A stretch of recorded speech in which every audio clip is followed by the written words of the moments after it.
at slot to MSC at 2024 group stage. Can they do it with this lineup?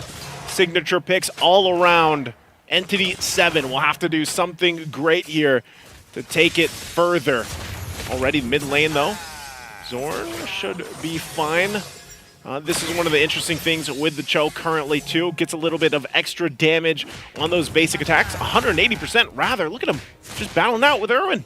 The passive just constantly being up. Now Erwin might be forced to flicker, and he does. Udil walks up or dashes up, deal that damage to force the flicker out, and Marquinhos even is taking a bit of punishment. Now Supat, 3 swings of that hammer. In the mid lane, Chan forced the flicker too. They're burning flickers very early on. 2 flickers down already for ENTITY7, and this is what I was saying with the Cho pick, man. Concussive Blast with that new passive there from Cho, actually pumping out 180% plus damage on that basic attack, man. It's surprising how much damage he can actually do, and that's what they're feeling right now. Already Chibi level 4. He's going to be kind of pushed out of the jungle here, but he wants that. Goes and pops the Tempest of Blades. Goes in for the Defiant Blades as well. Just needs one more and goes out with a Finch Poise. Chibi claims another first blood. How many first bloods has he taken now? That's just crazy, man. I mean, the fact that he was 1v2, wanted to get that little XP camp, gets it, and then gets a kill under the tier 2 tower versus 2 members. That is the power right now of Ling, and I'm sure, like I said, a lot of people out there for the Assassins are rejoicing. Chan doesn't have the flicker here, so gonna have to be a little bit careful. We'll heal back up, and now with this turtle now spawning, and a little lead for Homeboys to work around with. Zorn, go ahead and do what Zorn does best. Taking the attention here of ENTITY7 and just showing face, but it looks like everybody rotating except for the gold laners for this turtle. Udil holding on to that Primal Wrath himself. And ENTITY7 still waiting, on this level 4 for Erwin. Doesn't have the wild charge available. They might just call this one off. It does seem like they have no ways to actually enter around the turtle, and Chibi will be able to pick this up for free. Does use the Retribution still, up top by the way. In this lane, it's Nets who's actually winning it out in the trades. Yep, it's Bruno's just that pick. I mean, Bruno is still a good quality pick in the sense that he also just destroys turrets pretty quickly. And, his ultimate isn't amazing or anything, but the amount of just damage that he has. Let's take a look at the. We need a Zorn cam or a Zorn counter here. We need a TP counter, bro. Yeah, we need a counter here. But going back to it, Bruno, great solid pick, especially once you get a couple items locked in. And once again, go ahead and grab the MSC pass for you guys here in game. Oh, that's a flicker into the way of the dragon, right into the Defiant Blades, and the Tempest of Blades is used up, but it's still going to be the brilliance from Chan as Chibi picks up some of the blades on the floor, gets out with the Finch Poise. And it doesn't seem like anyone's going to be dying there in that skirmish. Both teams disengaging, resetting again. Okay, let's take a look at the items. You can already see the Blade of Hephaestus locked in once again for Fury. Saw him do this earlier. The damage will come online already. Look at him going 1v1 with Nets, but look at already up top. I'm not sure if they're going to commit on this. But one thing, too, for Hide on Bush, I'm looking to see when he's able to actually pump out and get the damage out on some of these targets. Again, the Karina is not a pick you see often right now in competitive play. They could make it work. They just, I think they just really want to farm up as much as possible. Cause there for Nets now too to deal with that bombardment range advantage that the Clint will have, so he can heal back up. But still, top side again with the Jikundo. Fury still able to flicker out of the Jikundo, not out of the Tempest of Blades though. Was Nets just keeps on basic attacking, and now it's Udo who's going to be caught, who's already stolen away some of the damage from the Primal Wrath, and now with the wild charge, they're still trying to delay the inevitable. Zorn is trying to sandwich Erwin under the tier 1, and now Erwin, where do you have to go? No way the dragon, actually he does, but he doesn't even need to go for it. Erwin flickers back out, and Udo gets baited in right into Chance. Chaos saw the flicker as well, chasing Chibi down to secure a double kill up top in the tier 1. Great play, great response. Chan as well. This is what happened to them in the previous game when he was on the Eve, right? He got 2 kills early on, and he was able to really help the damage profile and the team for ENTITY7, and that's going to be them taking this turtle, possibly. Penalty zone, locking 2 members up. Storm goes over to Jikundo as well with the Retribution, still comes out on the Hide on Bush. Still, Sapant's going to hammer down as Chan goes over the Chaos Assault. As now Chibi goes for a re-engage, gets knocked up 2 times by the Wild Charge, and the Earth Shatter still follows through, and it's going to be Marquinhos that gets picked off by Sapat Zorn. Again, forced to flicker out with the Shadow Assault, not connecting. Good way of the Dragon to disengage, but Udil was still all alone, isolated from the team, and taken down. So that was a good trade for ENTITY7, actually, as Nets is pushing some damage down with the Worldy too. The bounce, last one doesn't hit onto Chan, and he'll be able to escape. Like, do you feel like Worldy's a good ultimate? Like, do you feel like it's actually impactful? You know, I mean, as a gold laner? As a Bruno player, it's there. It's there? an ult. It's one of the ults of all time. Okay. All right. Well, you know what? We'll see if the impact is going to be there. Hoskala's, like I said, is already locked in, working on the next item. Sometimes we might even see him. I'm not sure if he's going to rush the next item of Malefic Roar, or what the build path is going to be here, but also Glowing One was picked up. And again, it looks like HOMEBOIS still wants to make a play up here. They got the information that they need. Zorn providing a lot of that. Here they go, top side. Pushing them out. And now, wait, Chibi might be going for Ray the Dragon, finds him in the bush, brings him back to Sapat. Baits out the Wild Charge, but now it's going to be Chibi who walks up with the Finch Poise, and it's still going to be Sapat who secures the kill. A defensive Tempest of Blades by Chibi is in the bottom lane. We do see Marquinhos go for a trade, but that's a kill. So Erwin. Yeah, it's I mean, I'm sitting here thinking about ENTITY7, what they're able to do at this point. They don't really have an answer just yet for everything being thrown at them. Zorn as well, able to get a lot of these Away the Dragons off, whether he has a flicker or not.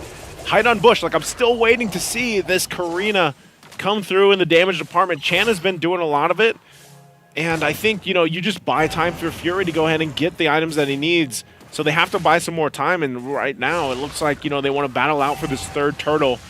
Chibi's going to start it up. Rest of the team going to go ahead and get situated. They might just let this go, and it looks like they're going to do that, as Hide on Bush is not even near here. So they might just try to get ready for the Lord fights instead. So that's going to be that. Now, third turtle of the game going to the hands of HOMEBOIS. Oh, Chibi. Trying to go for 1v1. Fury getting caught in the Tempest of Blaze. That knockup will catch him, and now Chibi just escapes, leaves him to Udil as he pops into Primal Wrath. But he actually dealt so much damage. Chibi taken very, very low.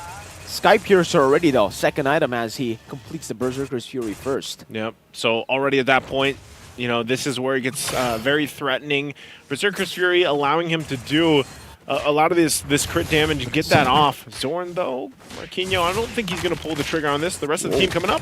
The way the Dragon brings him back all the way. Udil has a Primal Wrath, gets up just a bit, but then Sapat comes in with a hammer. Even with Erwin with a Wild Charge, it will not be able to save him, and Zorn continues the damage. Chan goes in, man penalty zone by Sapat to lock them out, and Nets just picks up all of those basic attacks to take Fury down.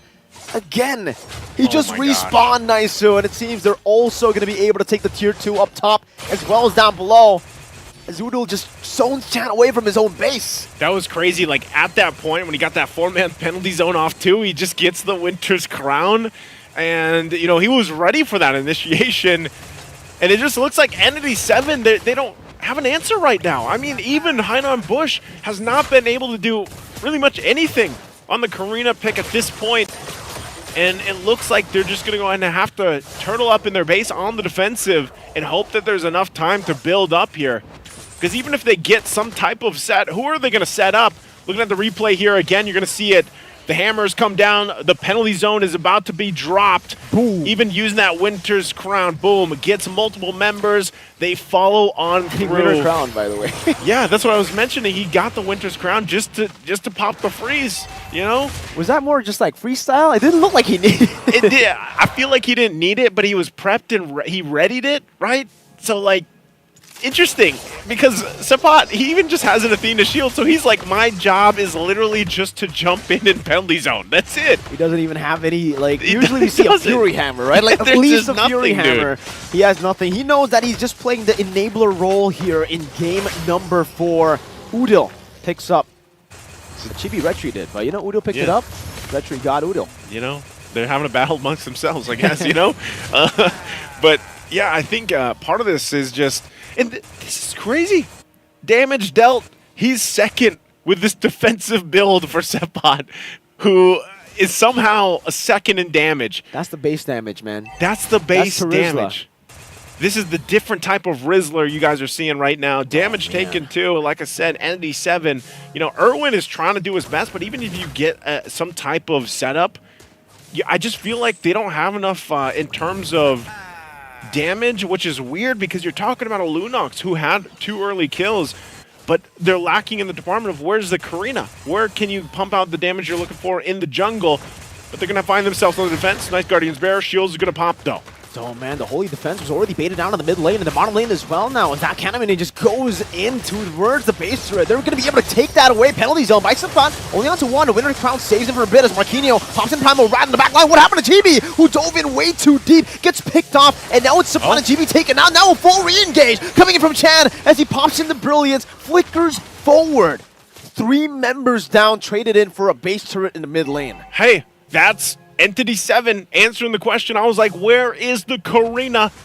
I don't know, Hideout Bush got a kill there, but it could have been actually more devastating. He's already got that Feather of Heaven and Starlium Scythe. Looks like he's going to Holy Crystal next, so maybe this is the makings of a turnaround for Entity7 in this game. They still have, you know, 4,000 gold deficit to work against, but they're going to be able to get some space now on the map, which is good for them. But look at Zorn. Again into the back line with the way the Dragon finds Fury out of all of them! Kicks him back right into Chibi as he picks up the Sky Piercer, execute, and now it's Erwin next in the chopping block. Say goodbye to him as he picks up a double. Turn around again, and it seems for Zorn. He's walking up, all that effort just to recall in the faces of Entity7. Oh man, they're doing it again, and you know, just when you think like, okay, Entity7 able to get something out of that, then they get just executed. Also a Blade of Despair now, BOD locked in for Chibi. They're going to need those immortalities for Entity7. No Lord available just yet, you know, 30 seconds away or so, but it looks like they're going to work on this bottom turret as Nets knocks it down.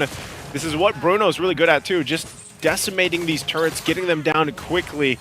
But with that, Homeboys will probably just be the discipline route, wait for this Lord to spawn up. For Entity7, I'm wondering if they are able to actually somehow contest, or if the game plan is just going to be, you know what, let's defend in the base. We were able to do it previously.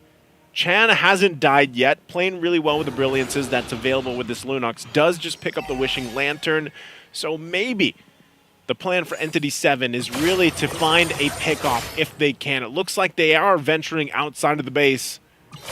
They might even look for Udil here, unless, look at this, look at Zorn. Zorn in the mid, conceal. Udo leads it out. He's able to cancel out that. Winter Crown as well. Bait it out. Now it's going to be the re-engage. Coming to the back line with the Brilliance popped in. Penalty zone to lock Fury, and he's all isolated. Erwin flickers forward, gets the wild charge away, and a Dragon as well to bring Hideout Bush right into Udil. Chan gets a few of the kills. Chibi now with a Finch Boy trying to go for maybe, possibly, another Maniac. Chibi going to be forced to respect that damage. Nets dashing forward, sliding tackle right into Chan. But he does have that Brilliance to escape once again. Homeboys very low. Marquinhos goes from the Earth Shatter, but Chan doesn't have the Chaos Assault, not anymore. He has Onward, goes in. Marquinhos decimated here. And Chan's going to be next in the chopping block as Nets jumps in all the way, picks up a few of those turret shots, and finally, Chibi shuts him down.